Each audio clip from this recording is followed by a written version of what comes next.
Sahabat Eljon semuanya, saya kembali lagi dengan teman-teman semuanya, sahabat semuanya. Kita akan membahas lebih dalam lagi mengenai performance dan productivity. Session ini saya sangat tertarik dengan pembahasan dari Pak Tung Desem, bahwa kalau kita masuk, misalnya kita digaji 5 juta, kita harus membawa kembali ke perusahaan tersebut dengan hasil yang lebih tinggi. Benar ya Pak Tung Desem ya? Kalau enggak kan berarti Anda jadi beban untuk perusahaan. Itu kadang-kadang saya jadi mempunyai pemikiran juga Pak. Ada beberapa perusahaan tuh kalau kita masuk ya, kita malah ditanya gini, kamu masuk di perusahaan ini, kamu bisa memberikan kontribusi kepada perusahaan itu seperti apa? Ya. Ada beberapa seperti itu kan Pak. Dan kadang-kadang kita juga harus menandatangani suatu surat bahwa kalau misalnya kalau kamu tidak bisa menghasilkan bagi perusahaan itu segitu, kamu bersedia untuk mengundurkan diri. Ya. Itu yang saya juga sering temui juga sih di beberapa perusahaan Pak. Kalau menurut Pak Beni sendiri, kenapa productivity dan performance itu menjadi syarat mutlak bagi suatu perusahaan Pak? Saya sepakat 1000% dengan Pak Tung Desem. Kenapa? Namanya kita nggak ada istilahnya tuh people itu liabilities, nggak boleh. People itu aset. Sudah, kalau nama aset pasti harus ada yang namanya return on asset. Return on asset apa? Benefit per cost, ya udah. Mahal nggak gajinya Pak Beni misalnya 100 juta? Nggak mahal. Kalau Pak Beni bisa menghasilkan misalnya 200 juta, ya kenapa enggak itu? Jadi saya sepakat full 1000% dengan mbahnya dahsyat. Sip, Pak Kotok. Silakan Bu Frida, next ke Pak Tung mungkin. Iya. Selanjutnya Pak, saya ingin tahu Pak, bagaimana cara meningkatkan productivity dan performance dalam suatu organisasi Pak Tung Desem. Jadi kalau mau meningkatkan productivity, itu kita harus ada V2MOM-nya jelas terlebih dahulu. Jadi maksudnya apa sih V2MOM? Jadi visinya. Visinya ini perusahaan mau dibawa kemana. Misi adalah something yang mulia pada waktu kita mengejar visi. Visi lebih kepada goal-goal gitu ya. Dan visi ini balik lagi ada activity-nya juga atau istilahnya tindakan yang mengarah ke visi. Kalau tindakan yang mengarah ke visi kita itu namanya produktif. Kalau tindakannya tidak mengarah ke visi kita tidak produktif. Misalnya Anda harus jualan, ternyata Anda main game. Di kantor main game atau working from home main home. Nah, apakah main game ini produktif? Enggak, tapi kalau Anda seorang gamer, di mana Anda main game atau Anda membuat game, dan Anda main game adalah untuk survei, bukan hanya untuk senang-senang doang, itu produktif, karena tujuannya kan membuat game, Anda menyelidiki gamenya orang lain. Ini kok menarik, kok bagus, nah itu produktif. Tapi sekali lagi, orang Anda di perusahaan game, Anda email, Anda WhatsApp, jadi tidak produktif. Jadi karena tujuannya apa? Masing-masing productivity itu, jadi Anda punya visi, kemudian punya nilai-nilai untuk mengejar visinya. Jadi nanti jadi tidak produktif loh. Saya pengen kaya, ya nilai-nilainya apa? Segala cara halal, ya sudah korupsi kan gitu ya. Ya sudah meres orang, ya sudah ya nyuri, ya sudah ngerampok. Nah itu value itu butuh nilai-nilai yang istilahnya yang baik yang kita bisa pegang di dalam kehidupan kita sehari-hari yang mewakili segala macam prinsip kita dalam mengejar visi tadi. V-nya 2, visi, value, V-nya 2, MOM. Metodenya apa untuk mencapai ke sana? Seringkali karyawan itu tidak tahu bagaimana caranya. Oh jualan, ya nggak tahu. Nah kalau nggak tahu, ya kita harus kasih metode, entah pembinaan, entah gini. Terus kemudian obstacle-nya apa? Jadi kalau kita nggak jelas obstacle O-nya atau yang menghambat kita, V2MOM, visi, value, metodenya, obstacle-nya, dan measurement-nya. Jadi kalau kita nggak jelas ukurannya, jadi nggak ini. Jadi salah satu anak perusahaan saya, theconversion.com, gitu ya. Sudah saya setiap bulan meeting terus. Jadi dalam 2 tahun ini, even grow dalam kondisi bumi gonjang-ganjing, dia perusahaan marketing sosial media one of the biggest di Indonesia. Kita pegang begitu banyaknya perusahaan yang raksasa, ya. Huawei, terus kemudian Adidas, kemudian Samsung, kemudian BCA, AirAsia, very big one. Jadi terus kemudian tentu saja masih banyak lagi Hotel Arya Duta, Kondom Durek, terus Mercedes-Benz Indonesia, terus kemudian Toyota Rent-A-Car, terus kacamata Optik Seis, Optik Melawai. Jadi begitu banyaknya perusahaan-perusahaan yang kecap ABC dan banyak sekali perusahaan-perusahaan yang kita pegang. Nah, itu jadi kita mulai ukur sungguh-sungguh. Jadi kita sudah punya visi bahwa kita mau jadi perusahaan yang terbesar untuk sosial media marketing gitu ya, yang paling menguntungkan untuk pemegang saham, untuk karyawan dan juga untuk shareholder kita serta untuk masyarakat. Yang terakhir itu kita mau dapat rokok, saya tolak karena menurut saya mohon maaf kan tidak sesuai dengan value saya. Sempat diterima sekali pada waktu evaluasi, yang ini jangan deh, kita tidak memarketingkan rokok. I'm so sorry, nilai-nilai saya. Anak saya ngerokok, saya tidak mau, saya jualan rokok. Saya tidak tahu nih Pak Beni ngerokok enggak? Enggak ngerokok Pak, enggak ngerokok. Punya anak enggak? Punya Pak. Anaknya boleh ngerokok enggak? Enggak boleh Pak. Kalau misalnya katanya marketing rokok, kan enggak boleh anaknya jual rokok sendiri sih, kan aneh. Itu namanya value. Value kita enggak mau gitu. Jadi saya bilang yang ini no, itu pentingnya value, punya visi jelas, value, kemudian metodenya untuk mencapai ke sana seperti apa. Kita produknya seperti apa, teknik keluar-keluarnya seperti apa, harganya bagaimana, sistem insentifnya seperti apa, affiliate marketingnya seperti apa. Jadi kita mulai setting. Terus kemudian obstacle, hambatannya apa, tantangannya. Orang sudah punya, oke, terus kita kalau orang sudah punya gimana? Orang belum percaya pentingnya sosial media marketing hari ini. Oke, cara meyakinkan mereka. Mereka mulai obstacle-nya kita cariin cara. Diskusi meeting untuk memberikan. Jadi produktif. Meeting bukan untuk nyari siapa yang salah, tapi solusinya. Solusinya. Jadi contoh ini tadi, saya mau klik itu enggak pernah berhasil, karena saya cuma dikasih angka doang. Pak ini loh, ID Zoom-nya.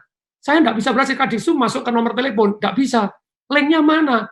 Oh, enggak bisa Pak, ini aja bisa. Pak Dimas bilang, saya bisa kok, Bapak enggak bisa. Loh, mau taruhan, kalau diklik angkanya saja enggak pernah bisa. Saya ini loh, kalau diangkat keluarnya begini. Oh, enggak begitu Pak, kita harus masuk ke Zoom dulu, baru nomor itu di copy paste dimasukkan. Lah, kan ada satu step yang namanya klik ke Zoom dulu, hilang. Nah, saya istilahnya, saya ini tetap memberikan feedback. Kalau dari dulu selalu saya sama Pak Dimas dikasih link Zoom-nya. Begitu kasih link-nya, saya klik ke link-nya, beres. Sekarang enggak, cuma dikasih angka doang, deretan angka. Ya enggak bisa. Ngotot saya bisa, Pak. Nah, tapi ada satu step yang tidak diberitahukan. Obstacle ini, makanya harus dipecahkan dengan satu yang namanya pembinaan. Saya tidak dibina, nggak bisa. Gitu ya. Dari dulu saya biasanya, istilahnya kan voice comment, Pak Dimas tolong, Pak Diki tolong, megang komputer nggak pernah. Sekarang working from home, harus Zoom. Begitu sudah Zoom, di wawancara TV, nggak berhasil keluar suaranya, karena saya nggak tahu caranya ngeklik biar keluar suaranya. Klik di bawah, nggak bisa. Nah, itu challenge gitu ya. Akhirnya harus latihan dulu. Sekarang kalau mau semua latihan dulu. Mendadak meetingnya dirubah jadi Google Meet. Waduh, Google Meet nggak bisa lagi, latihan lagi. Mendadak diganti lagi pakai ini. Terakhir kemarin pakai Microsoft Teams. Waduh, nggak bisa terus. Saya bilang, kok nggak bisa? Oke deh. Oke, ya kan mau seminar kan dibayar, saya jadi pembicara masih dibayar dalam kesempatan ini. Ya sudah, kamu datengin orang aja. Untungnya kan kita prepare. Jadi kalau nggak pas hari H kan nggak bisa. Ternyata memang nggak bisa. Jadi pakai komputer saya, pakai email saya nggak bisa. Harus pakai emailnya AIA, kemarin AIA yang undang, baru bisa. Tapi obstacle ini bisa istilahnya dicegah kalau kita prepare. Zoom saya sekarang sudah lancar. Tapi kembali lagi kalau yang Microsoft Teams tidak bisa, ternyata harus ID-nya itu, karena mereka AIA kerjasama dengan Microsoft, jadi orang luar tidak bisa. Pakai yang tidak ID-nya AIA tidak bisa. Oke, saya dikasih AIA, ternyata masih tidak bisa. Ya, pakai komputermu aja sih bawa sini. Akhirnya saya ketemu orang. Padahal working from home saya kan tidak ini. Tapi untungnya sudah ada orangnya. Kemarin orangnya datang, kemudian pakai komputernya dia selamat dengan dahsyat. Nah, kemudian V2MOM, vision, value kita, metodenya apa, obstacle-nya apa, jadi supaya kita bisa pecahkan, makin hari harus makin maju dong. Sekarang saya mulai tahu, oh yang dimaksud Pak Dimas itu harus klik di Zoom dulu, nomornya di copy paste, langsung dimasukkan ke sana. Saya belum nyoba, tapi sementara ini katanya seperti itu. Nanti kita tes lagi, tapi supaya perform, supaya hasil, nah siap-siap, obstacle-obstacle harus dihambatin, hari ini boleh ada hambatan, tapi besok harus terpecahkan. Istilahnya kan tidak boleh terantuk di lubang yang sama, toh. Ada masalah obstacle ini harus diatasi. Nah, kemudian measurement, bagaimana kita bisa tahu bahwa kita sudah perform atau belum? Kita sudah produktif atau belum? Makanya kalau saya di theconversion.com, itu kita jelas sekali. Kamu satu hari harus, karyawan itu kita sudah jelas. Kita bawain namanya cuman WiFi modalnya. Setiap hari Anda harus searching. Kalau perusahaan kacamata, mana aja. Hotel, mana aja. Perusahaan food and beverage, apa saja. Terus perusahaan-perusahaan yang manufaktur, apa saja. Mereka yang ini sudah ada. Kamu harus cari yang belum ada. Manufaktur kita, kamu cari pakai WiFi. Search di Google. Satu hari harus store minimal 10 perusahaan yang harus dihubungin. Sederhana toh, satu hari 10 kan jelas toh. Maksudnya nggak bisa nyari di Google 10 perusahaan yang sama. Nah kalau nggak bisa, Pak ini habis. Kamu usul apa? Silakan. Nah kemudian setelah itu setiap hari Itu pagi jam misalnya jam 9 sampai jam 11. Nah, working from home pun kita sudah siap. Kok sudah siap? Karena ukurannya jelas. Dulu working from home, Pak, biasanya orang produktivitas nih, membuat desain, misalnya desain iklan, desain apa begini, itu satu hari mereka bisa dapat 15, Pak. Setelah working from home, 10 aja enggak sampai. Itu sebelum musim working from home, kita sudah mulai beberapa karyawan setiap bulan 2 hari kerja di rumah, 2 hari dianggap liburan tambahan. Jadi tidak produktif. Terus satu kelemahannya apa? Jadi dulunya biasa 15, sekarang sudah 10. Kemudian kalau dikasih tugas, misalnya tugas harus membuat 5 gitu ya, 5 sudah selesai, terus nganggur, dianggap liburan. Jadi tidak mau minta kerjaan yang lain. Yang ketiga, dihubungin susah, dianggap libur, jadi susah, handphone dimatikan. Tapi kita sudah siap. Berarti ini obstacle untuk working from home. Sebelum musim working from home, kita sudah siap. Kita mulai berubah. Jangan menyerah, kita ubah. Tetap karyawan boleh kerja di rumah. Kita sudah uji coba sebelum musim pandemi kita sudah mulai gitu ya. Nih, kalau belum jelas ukuran productivity-nya, tidak boleh kerja di rumah. Kamu kerjanya apa? Laporan pajak, Pak, accounting, kerjanya apa? IT. Oke, enggak jelas. Kamu enggak jelas. Enggak boleh kerja di rumah, bahkan dirumahkan saja enggak usah bekerja. Jadi, kalau mau produktif itu harus jelas ukurannya. Jadi measurement-nya itu apa yang kita inginkan. Satu hari misalnya tadi, kamu buat 15. Dan kalau ternyata 15 sudah selesai, kamu cepat, kamu minta lagi, inisiatif. Jadi syaratnya harus ada ukurannya baru boleh working from home. Kalau tidak ada ukurannya, working from home dolan. Tinggal piknik, nggak working from home, keliling-keliling. Apalagi zaman dulu belum ada pandemi kan gitu ya. Jadi seorang nonton lah, orang ke mall lah, kemana lah. Jadi harus jelas ukurannya yang kita minta apa supaya produktif. Kemudian yang kedua, kalau saya yang namanya working from home itu tadi, Anda harus inisiatif. Kalau sudah selesai kita tes tak kasih 3, kamu sudah selesai dan tidak minta, tidak lapor, ya berarti hari itu kamu dianggap tidak bekerja. Jadi yang ketiga itu adalah kalau ditelepon, kalau di rumah begitu ya dihubungin, itu dalam 3 menit harus, kalau misalnya tidak harus callback atau harus bisa. Kalau nggak callback ngilang, wah ya mohon maaf, berarti Anda nggak working from home, Anda liburan.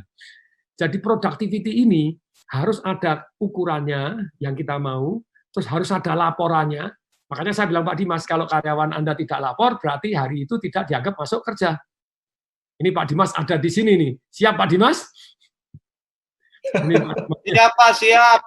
Nah ini kan GM saya, jadi dia kan ngatasin salah satu anak perusahaan saya punya banyak anak perusahaan, jadi kuncinya harus lapor, everyday kamu melakukan apa, kemudian kita evaluasi. Apakah betul ini yang kita inginkan? Kalau kita sendiri tidak ngerti apa yang kita harapkan, ya pantesan kok tidak produktif. Anda harus melakukan ini. Diskusi boleh, sementara kita belum tahu, ya karyawan saya kok banyak banget ya. Ini ngapain aja? Selama ini kita jadi panti asuhan, dinas sosial gitu ya, menanggung gajinya banyak orang, tapi tidak jelas apa yang mereka kerjakan. Enggak, mereka marketing Pak, setiap hari begini. Mereka begini Pak, mereka membuat begini. Contohnya bagian IT. Salah satu anak perusahaan saya bagian IT-nya protes, Pak, saya enggak jelas ini IT. Pemegang saham yang lain langsung maklum. Udah diganti aja sekarang IT gampang sekali kok. Hari ini banyak sekali startup tutup. True story. Dulu startup masih dapat duit, sekarang begitu banyaknya yang namanya IT. Ganti deh kalau orangnya, kalau bilang minta gaji terus enggak jelas kerjanya. Usah bilang sabar. Itu kan kita marah, kita sabar dulu pakai otak modern. Kita minta dulu. Kamu ngerjakan apa? Ya enggak ada kerjaan, Pak. Loh kok bisa enggak ada kerjaan? Kami enggak jelas Pak harus ngapa. Lah kamu ada usul enggak? Enggak. Oke. Dari dulu saya minta, kan ini orang IT toh. Saya bilang, di Instagram saya. Instagram saya kan sebetulnya, nih loh, dulu sudah saya minta, setiap hari kamu harus minimal create satu quote. Quote-nya dari mana? Selalu minta. Kan sudah saya bilang, nih loh, ambil dari buku saya. Ambil dari mana? Dari Twitter saya yang sudah punya puluhan ribu quote saya yang zaman dulu saya ngetik. Sekarang kamu nanya saya lagi. Karena dulu sudah saya sampaikan. Gini deh, kalau satu hari kamu tidak ngirim berarti tidak produktif. Gampang atau satu hari masukin upload di Instagram masih tidak bisa. Nah sekarang mulai mikir, Pak kita buat tim ya, kita buat gini.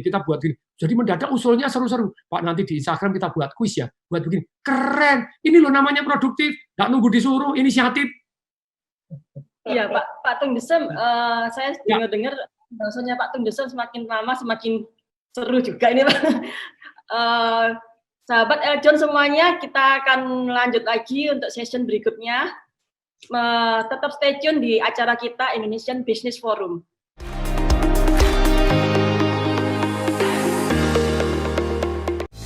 sahabat Eljon, jangan lupa klik tombol like-nya ya.